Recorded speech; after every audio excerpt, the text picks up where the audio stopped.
Hello, good morning to all of you. तो आशा करते हैं कि आप सभी लोग की पढ़ाई बढ़िया चल रही होगी। तो आज की करंट अफेयर्स 23 जून की करंट अफेयर्स हम लोग देख रहे हैं, ठीक है। आपको डेली करंट अफेयर्स इसी चैनल पे मिल जाएगा, यूट्यूब पे अमन आलोक क्लासेस पे। डेली सुबह के सुबह यूट्यूब पे आपको करंट अफेयर्स मिल जाएगी। यहाँ करंट अफेयर्स के अलावा मैथ्स की भी क्लास चल रही है, एसएससी वालों की। तो आप इस चैनल को सब्सक्राइब, शेयर और लाइक कर सकते हैं, और वो हमें हेल्प करेगी, ठीक है। तो स्टार्ट करते हैं आज की current affairs. Top 10 current affairs आज की स्टार्ट करते हैं, ठीक है। तो पहला करंट न्यूज क्या है, देखते हैं। India's HAL has entered into an MOU with an Argentinian firm for space cooperation and development. Bharat की एचएएल ने अंतरिक्ष सहयोग और विकास के लिए अर्जेंटीना की एक कंपनी के साथ एक समझौता ज्ञापन पर हस्ताक्षर किया है। The Indian Defence and Aircraft Manufacturer Hindustan Aeronautics Limited have signed a memorandum of understanding with Argentinian company Fabrica Argentina de Aviones for possible cooperation and development in aerospace sector. भारतीय रक्षा और विमान निर्माता हिंदुस्तान एरोनॉटिक्स लिमिटेड ने aerospace क्षेत्र में संभावित सहयोग और विकास के लिए अर्जेंटीना की कंपनी फैब्रिका अर्जेंटीना डी एवियोनेस के साथ एक समझौता ज्ञापन पर हस्ताक्षर किए हैं। अब इसका उद्देश्य क्या है, देखिए एचएएल क्या बोलते हैं।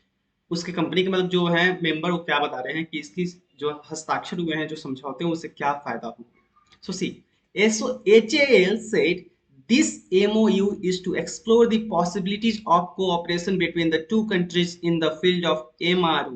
MRO मतलब maintenance, repair and overhaul, and to ensure the space security of both the countries.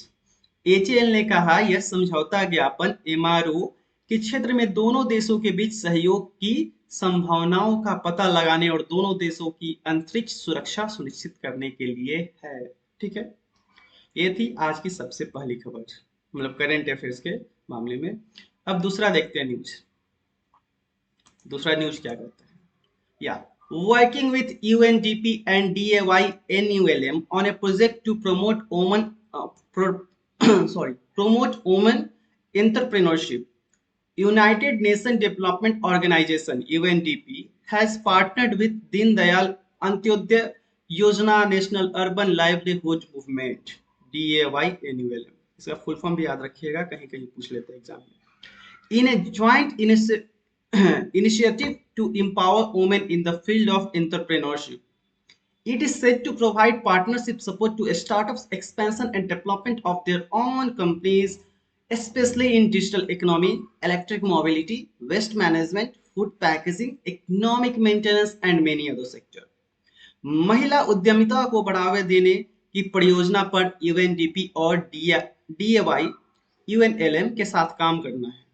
संयुक्त राष्ट्र विकास संगठन ने उद्यमिता के क्षेत्र में महिलाओं को सशक्त बनाने के लिए एक संयुक्त पहल में दीनदयाल अंत्योदय योजना राष्ट्रीय शहरी आजीविका आंदोलन के साथ साझेदारी की है। यह विशेष रूप से डिजिटल अर्थव्यवस्था, इलेक्ट्रिक गतिशीलता, अपशिष्ट प्रबंधन, खाद्य पैकेजिंग, आर्थिक रखरखाव और कई अन्य क्षेत्रों में स्टार्टअप अपनी कंपनियां के विस्तार और विकास के साझेदारी की सहायता प्रदान करता है, ठीक है। इसमें दो तीन चीज याद रखना है कि कब एक किस किस के बीच में पार्टनरशिप हुई थी, जहां वोमेन औरत की जो होती है बिजनेस स्टार्टअप, उनको बढ़ावा देने के लिए किस किस ने ऑर्गेनाइजेशन ने साथ दिया था, और किस किस बातों पे, किस किस मुद्दों पे उन बात हुई थी, ठीक है।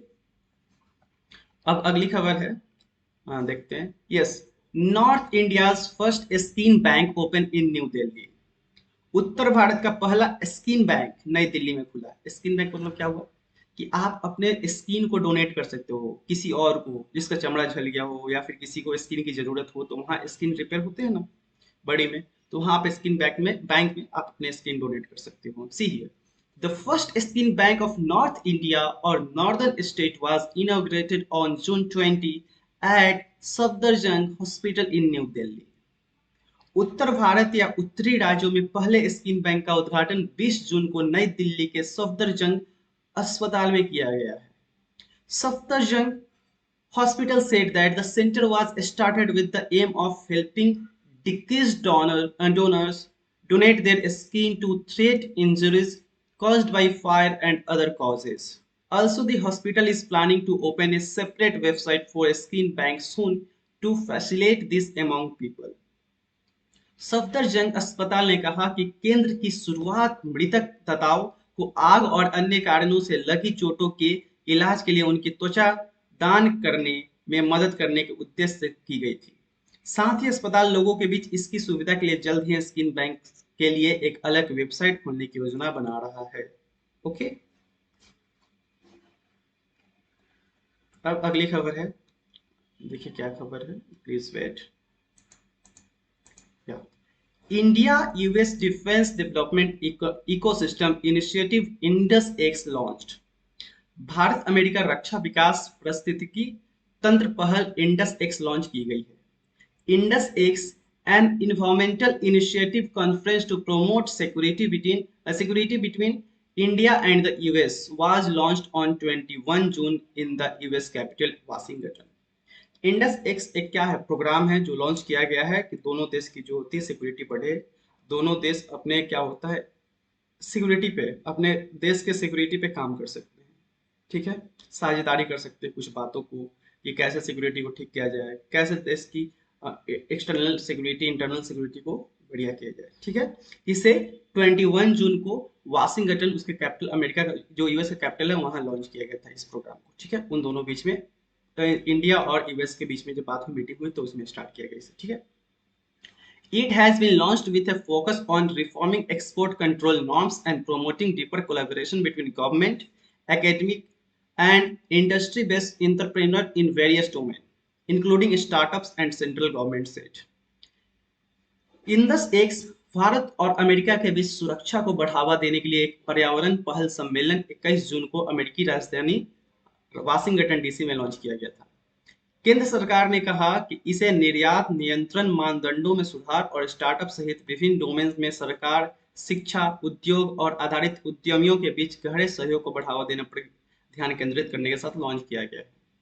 इस पे तो कंट्री की बात है ही सिक्योरिटी की, उसका स्टार्टअप, दोनों देश के बीच का स्टार्टअप भी, स्टार्टअप एक्ट भी, स्टार्टअप जो है वो भी सुधरेगा। दोनों देश के बीच में क्या बिजनेस चलती है, क्या अपग्रेड न्यूज है, उस सब क्या न्यू फैसिलिटी है, क्या न्यू सिस्टम आ रही है, उस सब पे हम लोग बात कर सकते हैं और दोनों देश मिलके काम करेंगे इस पे। अब अगला बात क्या है, अगली खबर, Tata power has emerged as India's most attractive company in 2023। Tata power 2023 में भारत की सबसे आकर्षक कंपनी बनकर उभरी है। Tata power has emerged as the most attractive and unique company in India by 2023 according to the recent HR organization Randstad India in its report। हाल ही में HR संगठन Randstad India ने अपनी रिपोर्ट में कहा कि टाटा पावर 2023 तक भारत की सबसे आकर्षक और अनोखी कंपनी बनकर उभरी है। ठीक है, this calculation include reputation, financial health, and career advancement opportunities, and following this, Amazon and Tata Steel have got the next place in this list। इस गणना में प्रतिष्ठा, वित्तीय स्वास्थ्य और करियर में उन्नति के अवसर शामिल है और इसके बाद इस सूची में अगला स्थान अमेजन और टाटा स्टील को मिला है। ठीक है, तो अगली खबर पढ़ते हैं। Vienna has topped a ranking of the world's most livable cities for 2023। The ranking of the world's most livable cities for 2023 was released by the Economic Intelligence Unit (EIU) on June 21, with Austria's Vienna at the top of the list। 2023 के लिए दुनिया के सबसे रहने योग्य शहरों की ranking में वियना शीर्ष पर है। 21 जून को इकोनॉमिक इंटेलिजेंस यूनिट द्वारा 2023 के लिए दुनिया के सबसे रहने योग्य शहरों की रैंकिंग जारी की गई। इस सूची में ऑस्ट्रिया का वियना शीर्ष पर है। सबसे बढ़िया रहने की जगह वही है, हम लोग चल सकते हैं। ठीक है, this list is based on several significant factor including education, health care, countries economic stability, environment and infrastructure of 173 cities around the world। Vienna has held the top spot for several years.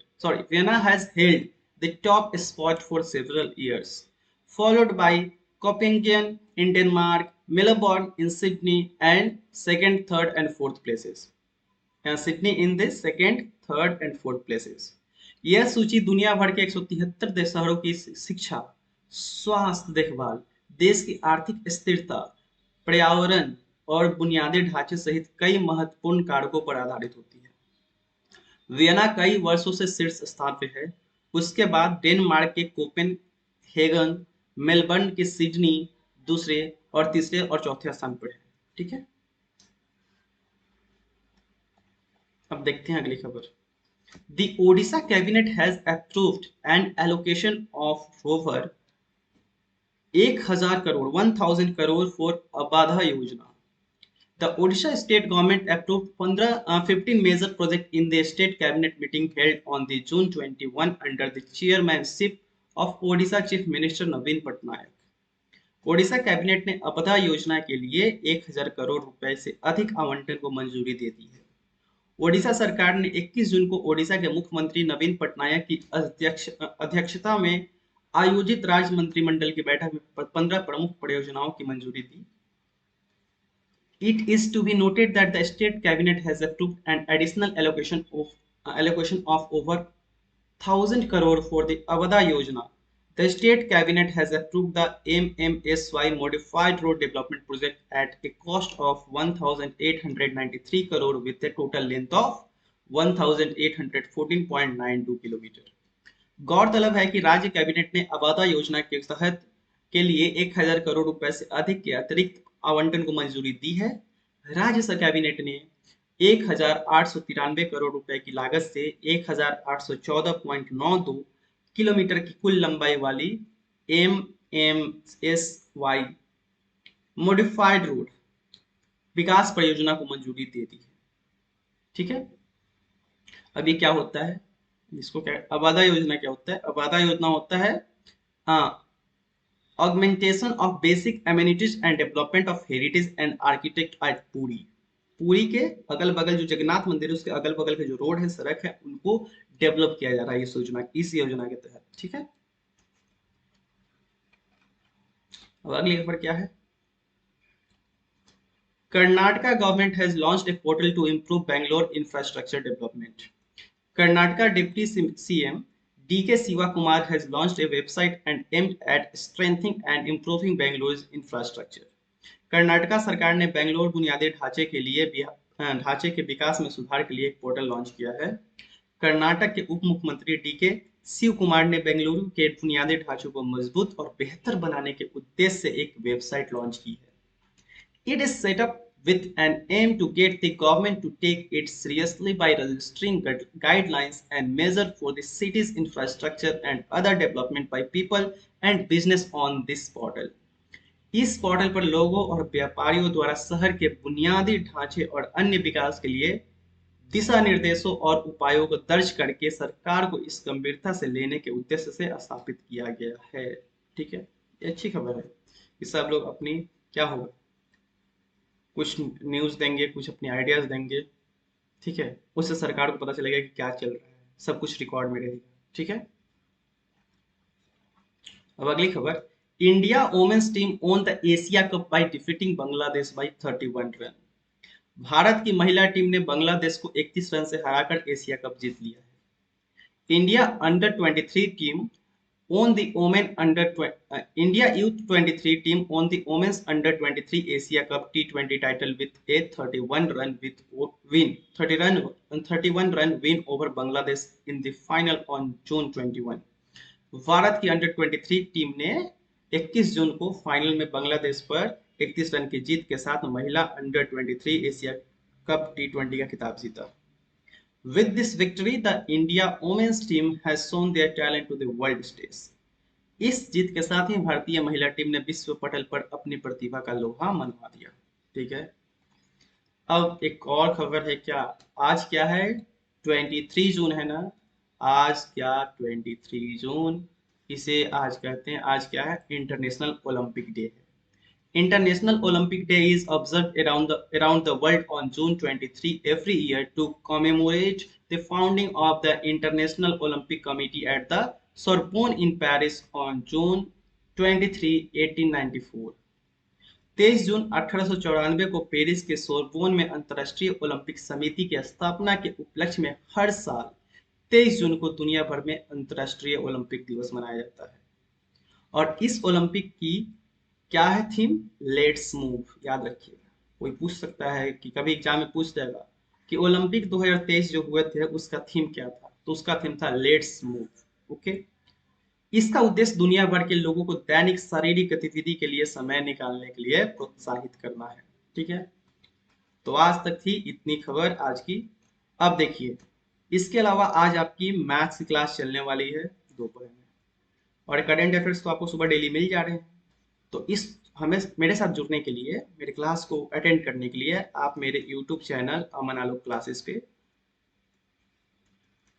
Aman Alok classes को join कर सकते हैं। ठीक है, आपको daily वहाँ current affairs और maths की क्लास मिलेगी। मैथ्स की क्लास एसएससी वालों के लिए फिर जनरल कंपटीशन वाले भी आ सकते हैं इसमें, क्योंकि मैथ्स सबका एक ही होता है। करंट अफेयर्स भी सबके लिए है, एसएससी जनरल कंपटीशन सबके लिए। बस आप शेयर कीजिए, सब्सक्राइब कीजिए और लाइक कीजिए वीडियो को। ठीक है, देन मिलते हैं आपको अगली क्लास में कल सुबह 24 तारीख को कुछ और न्यूज़ के साथ। ठीक है, तब तक के लिए पढ़िए और अच्छे से तैयारी कीजिए। तब तक के लिए बाय बाय।